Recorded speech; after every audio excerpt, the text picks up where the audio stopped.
Olá, que bom você de novo aqui no nosso canal, o canal aqui do Apóstolo Márcio André 12 Oficial, né? O Márcio André 12 Oficial, não é o Apóstolo Márcio André.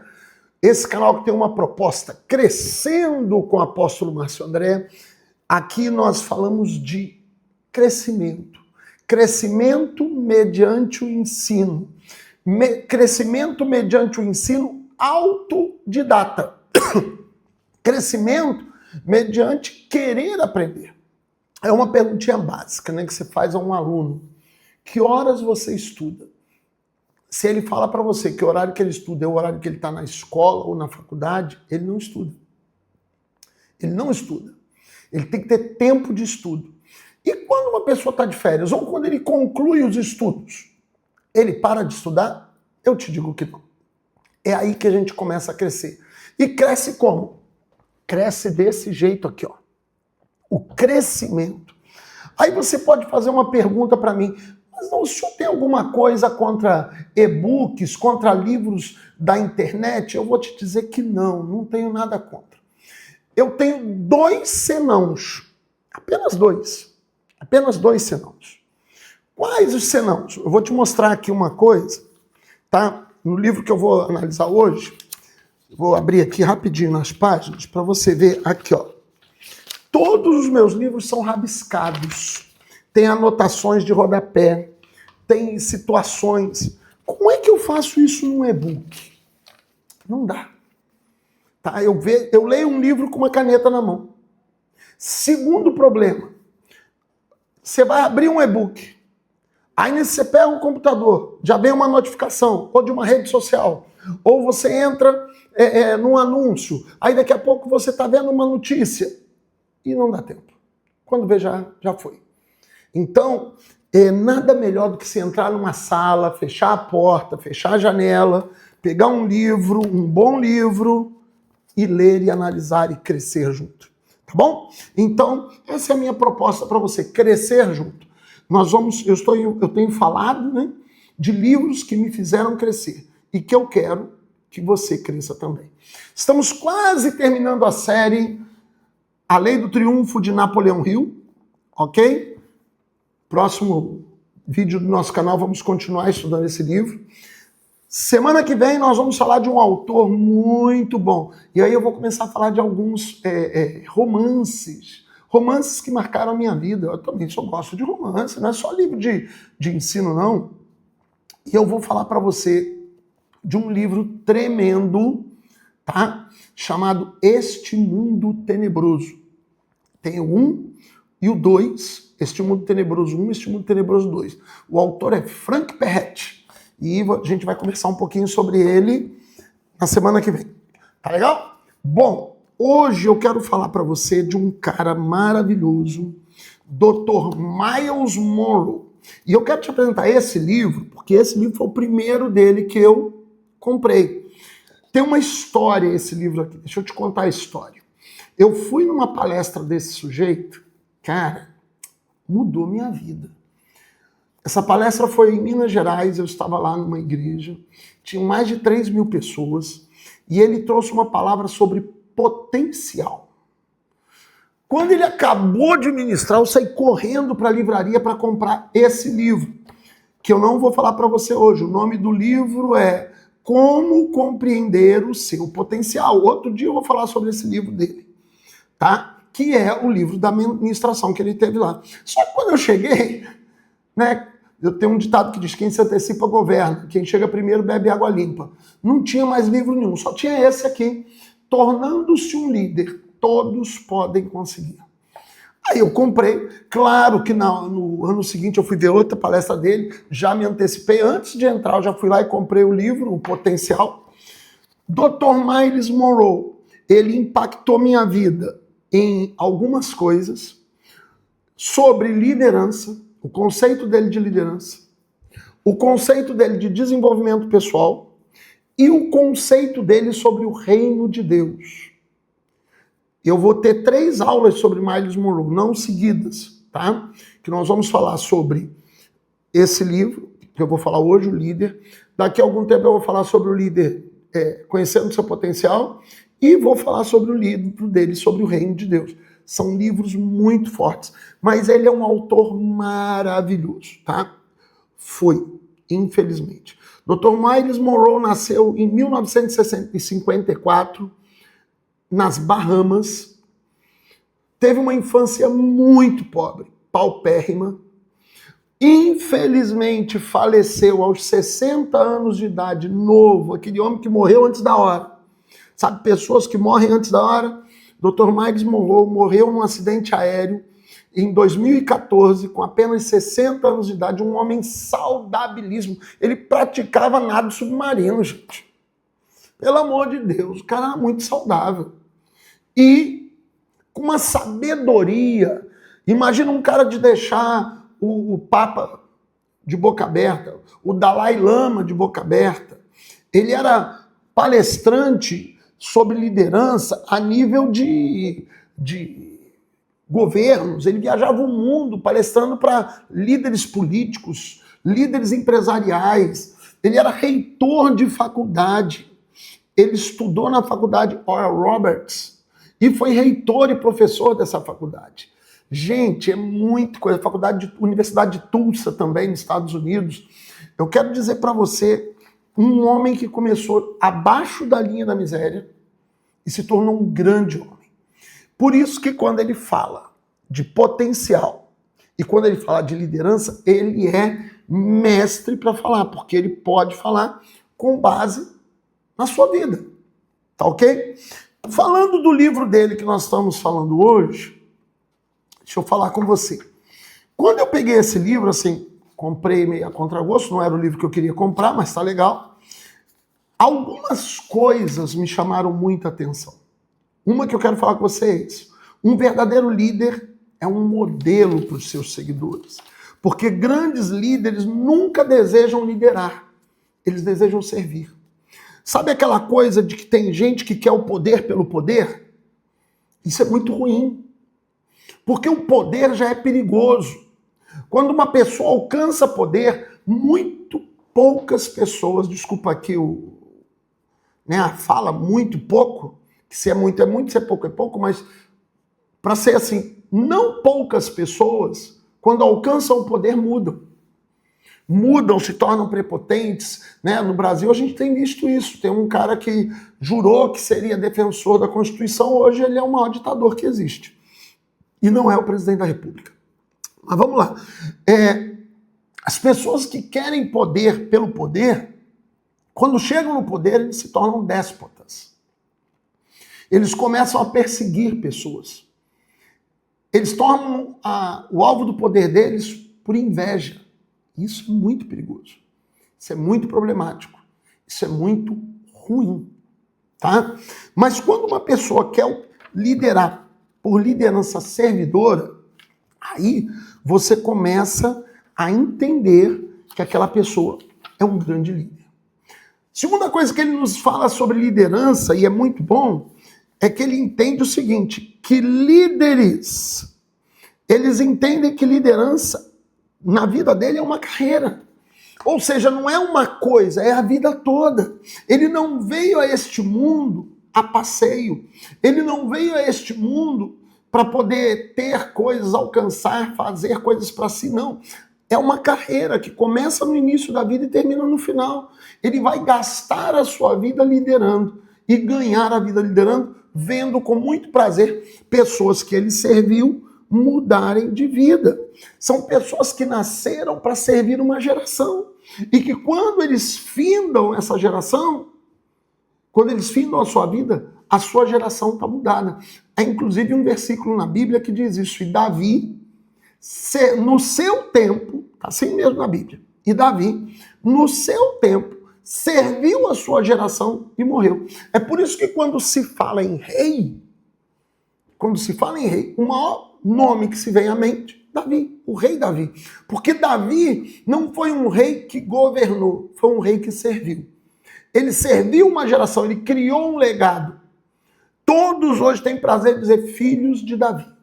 Jesus era chamado de filho de Davi, quando ele era, na verdade, filho de Deus e, por legalidade, filho de José. Era chamado filho de Davi. Então, presta atenção, a diferença de um líder para um líder. Hoje nós vemos situações de liderança em pessoas em todas as áreas, gente, pelo amor de Deus. Estou falando de política, estou falando de empresarial, estou falando de igreja, eu estou falando de associação de moradores, de síndicos de condomínio, pessoas que não entendem o conceito de servir. Por que servir? Mas que querem o poder pelo poder, para serem pessoas maiores do que os outros, tá? Então o verdadeiro líder é aquele que descobre o seu propósito dentro de si.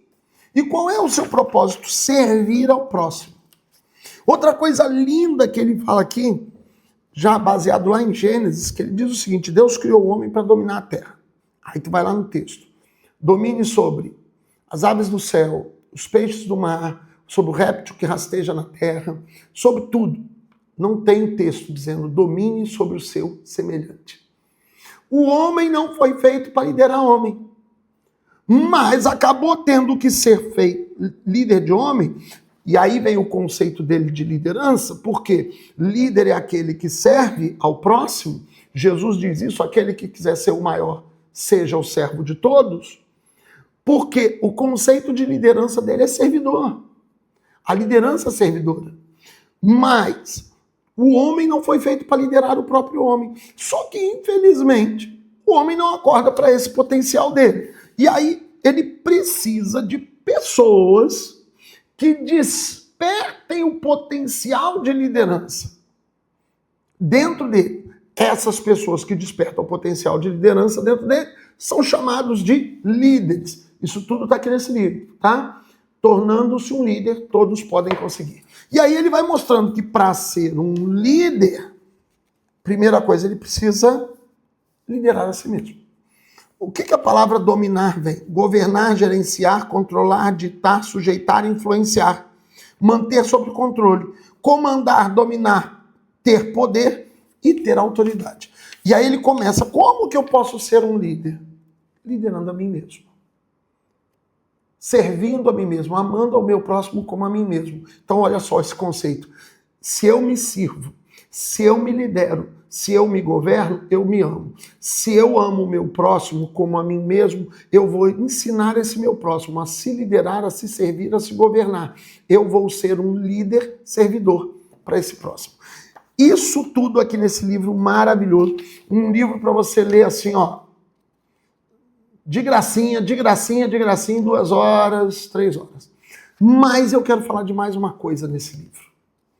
E ele é muito importante. Isso mexeu comigo, tá? Está lá no capítulo 12 do livro. Podia ser capítulo 13 ou 11, né? Mas é o 12.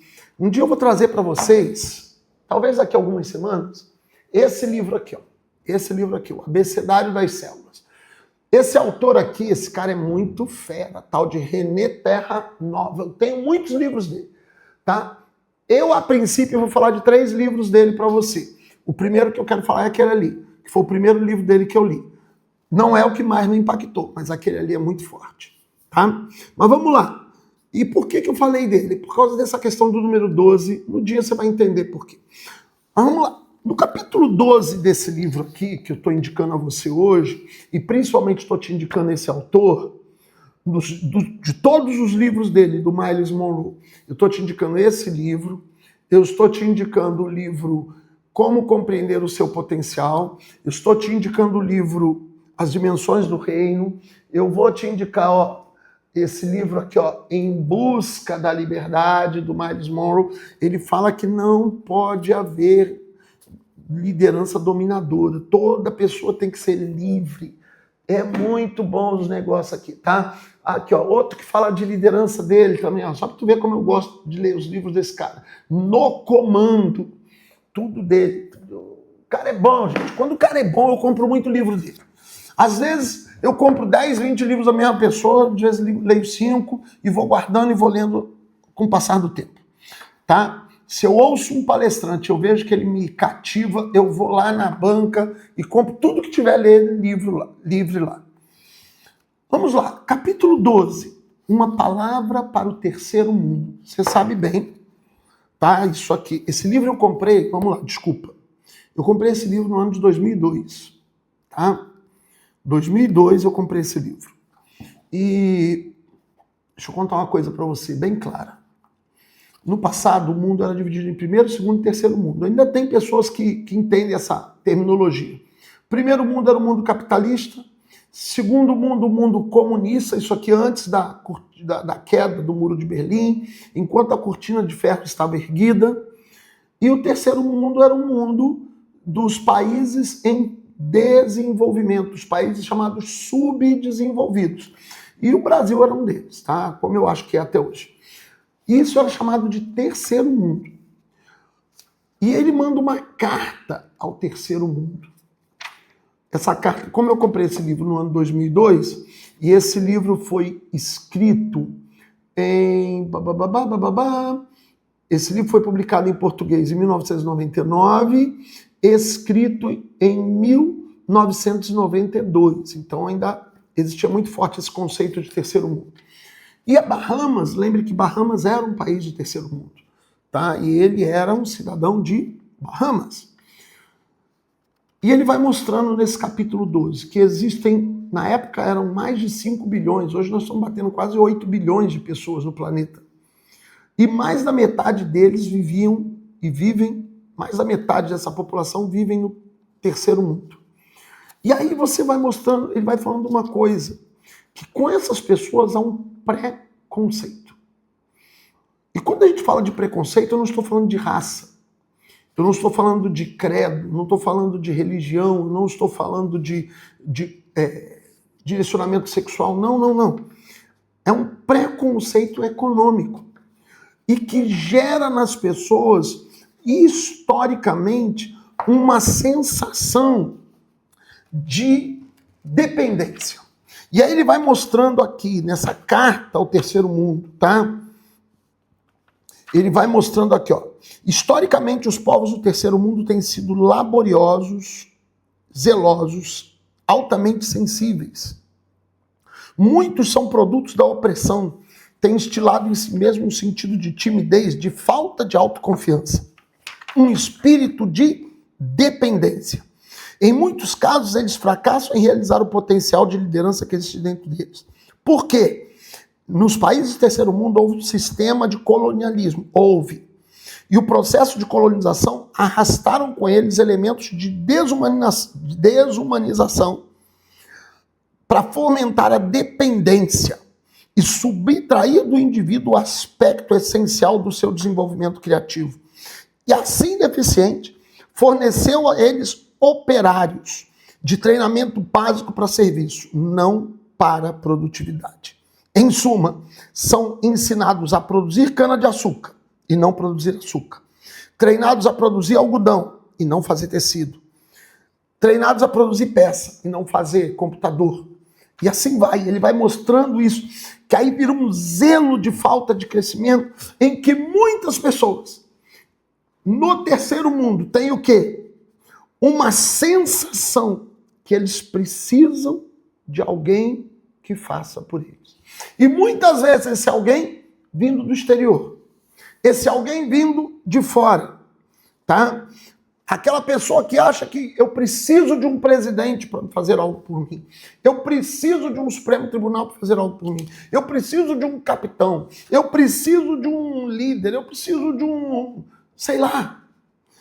E são pessoas altamente capazes,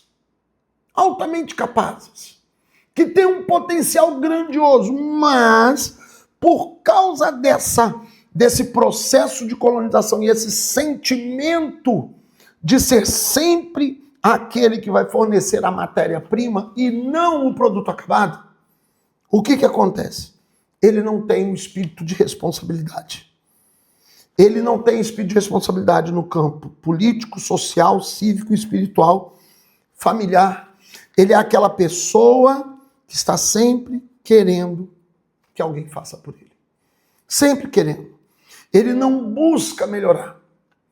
Ele busca fazer o básico, tá? Ele não busca se capacitar. Ele faz a força. Como diz Salomão, se o machado está cego, se o gume não está afiado, é preciso redobrar a força.